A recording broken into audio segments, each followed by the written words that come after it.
Brian, little catch up.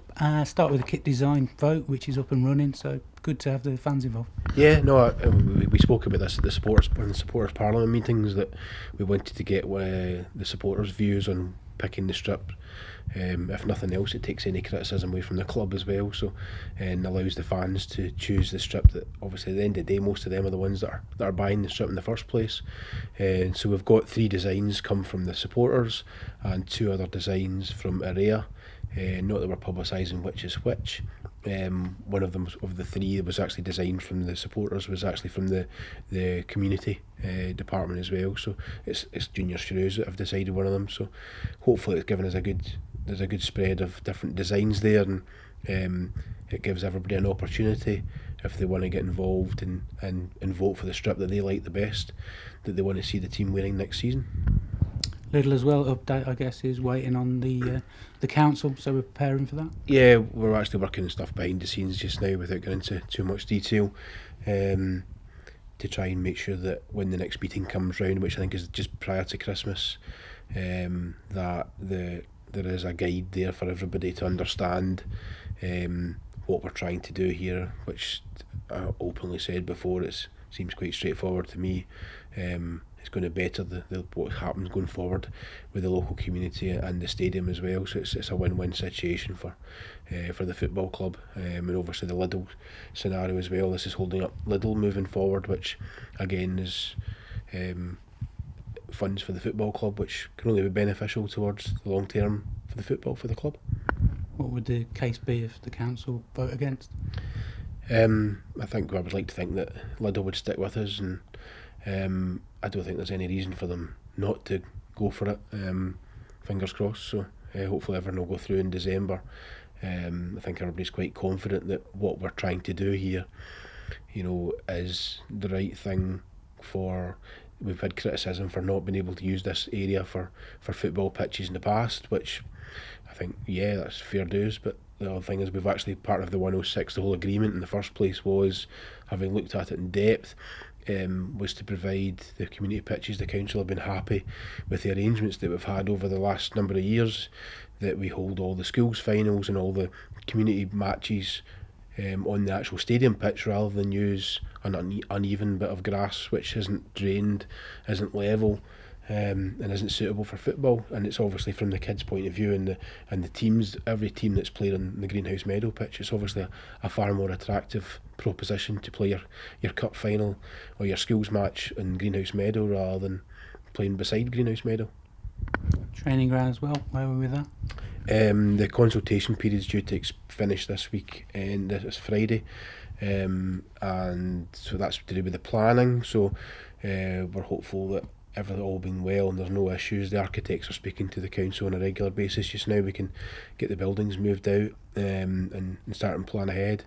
We've done some preparatory work in the last few days out at the training ground, which is obviously okay, and hopefully everything goes through this week and there's no issues, and we can start and get the buildings moved out. Paul's very keen and is at me on a regular basis, when are we going out there, and obviously we're keen to get it done and out there as soon as possible. I was out the other day and I walked across the grass with Dave, and the 2 of us were pleasantly surprised by how good the drainage is and how it's working and the quality of the surface, and I can understand why Paul and Chris are very keen to get out there and get a new surface as well, and obviously uplift the players at the same time. Car parking charges as well, we recently announced that on a match day they're available for £12. Yeah. Sort of gone down, mixed reactions, Yeah. I guess. I think it's a difficult one. I mean, I looked at it as well, and you think, well, if we didn't charge £12, that everybody who bought their car park ticket for the season for £250 would soon complain that we were actually giving them the pay on the day supporter a better opportunity and a better price than they, which is almost like giving a season ticket at a more expensive rate for the matches than what you're charging for the admission, which wouldn't be right either. I think it's something I'm keen to look at. I made no secret, I want to get more cars in the car park. I want everybody to be able to get parked here if they possibly can. More pleasurable experience coming in, using the car parking spaces we've got available, if that's the case. But I think we need to look at the bigger picture as well, and perhaps it's something that's on my list to look at for next season, is whether we review the car parking charge for the season, which would then relate to what we charge on a game by game basis. Bolton away tickets has been a little contentious thing. We've tried Yeah. speaking to Bolton, they know our Yeah. views. We've brought a little selection pack out and double points, which has gone down okay, but a few negative bits as well. Yeah, that's the frustration in the whole thing. You know, we as a club, it's out with our control what Bolton charge for the game. They obviously have seen it as an opportunity because it's Boxing Day. They've made it a grade A game, so the match tickets for both sets of supporters are £28, and I think some of their areas are £30. Which I did speak to Bolton straight away, and said, look, I'm disappointed. There's not really much more I can do than say, look, why are you charging £28 for a League One game? You know, I didn't think it was a top of the table clash that merited that at this time of year as well. So they did say, to be fair, they did say they would look at it. If there was anything that get done, they would come back to me. But he said the decision had already been made. They'd started selling tickets, and the bottom line was they were unlikely to be able to move anything. It is out with our control, but obviously from the club point of view, we decided to try and do something a bit quirky by giving everybody some kind of goodwill gesture. At the end of the day, the money's going to Bolton Wanderers, it's not going to the football club.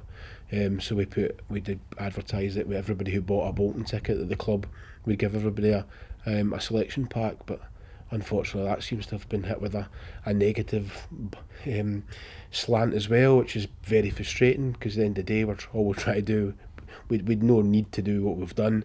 We've tried to go a wee bit different and try and do something quirky, and maybe we shouldn't have bothered in the first place, because you know what, if it comes back as a criticism, it will certainly make me think twice the next time.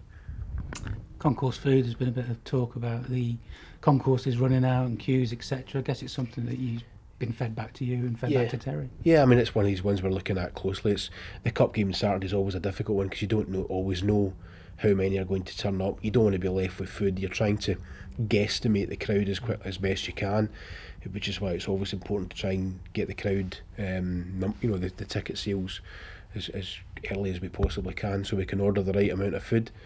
This time of year as well, it's people tend to, when it's colder, they would probably eat more or get warmer drinks, so there's more queues.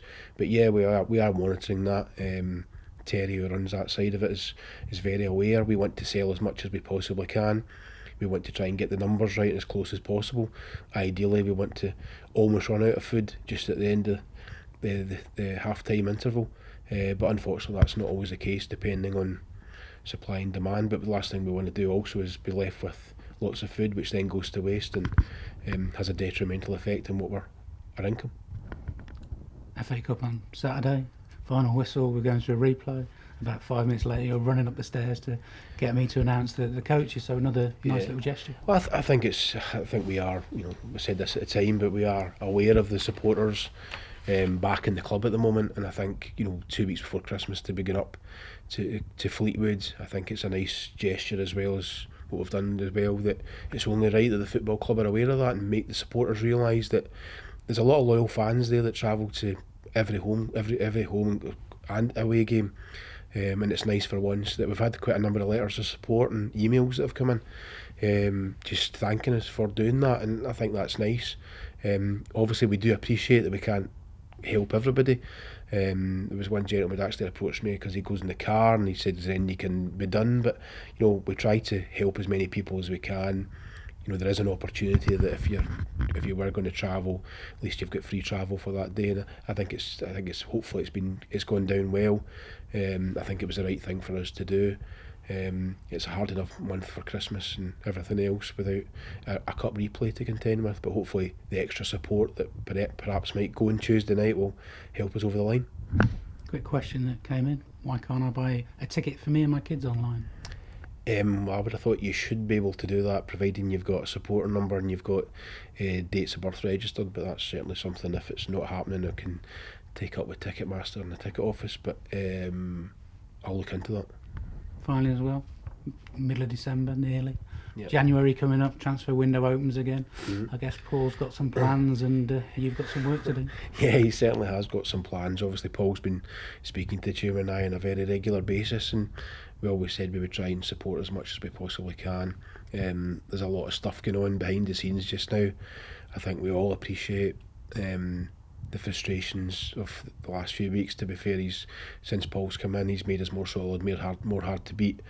We've not lost a goal at home since he's come in, so there are some positives there. But he obviously has his own style and his own way that he wants to get his own squad in. So I think there'll be a few coming in the January window. There's no doubt about that, and we're bracing ourselves for a busy January.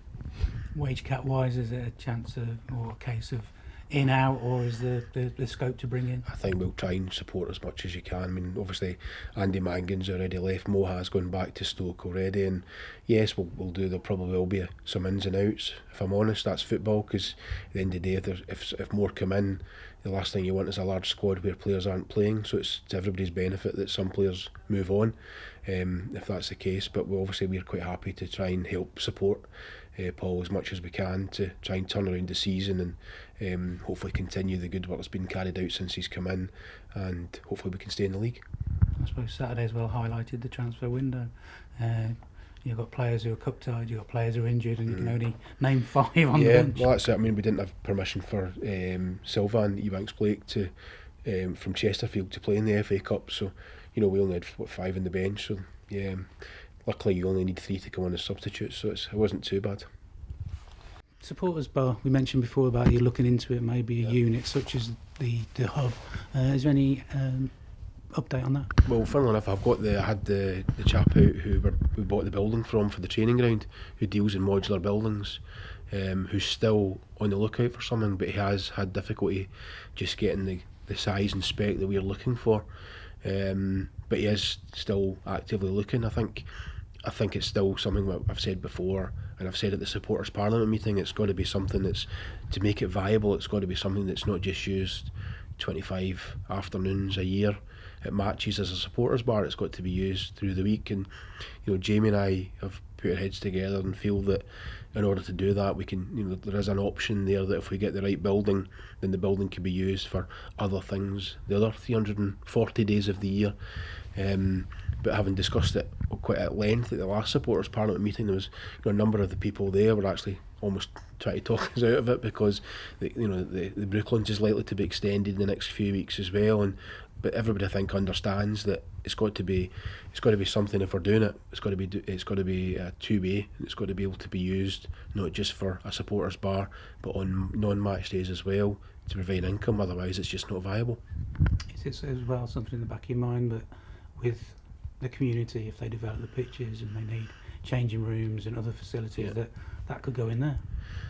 I wouldn't necessarily. I would still look into that area. I mean, obviously we're hopeful if we get the 106 varied and we pass over the pitch to the community. Jamie's looking at how we can fund everything from the point of view of accommodation. But I'm still quite keen to do something with the supporters bar. I think there's definitely merit in trying to do something. But again, it's got to be something that works 365 days a year. And I think, to be honest with you, what that might do is, by having the pitch there used by the community, it might open up more opportunities for more people coming down to the stadium to use the pitch, hopefully. And then if it's a meeting room or an area for a slimming club or whatever it might be, a dance studio that can be used, rented out, then it makes the supporters bar a viable building. Because most of the other supporters bars that was discussed at the last supporters parliament meeting, was a lot of the supporters bars that the supporters are going to are all used through the week for other things. And this is all we are saying is we want to do the same.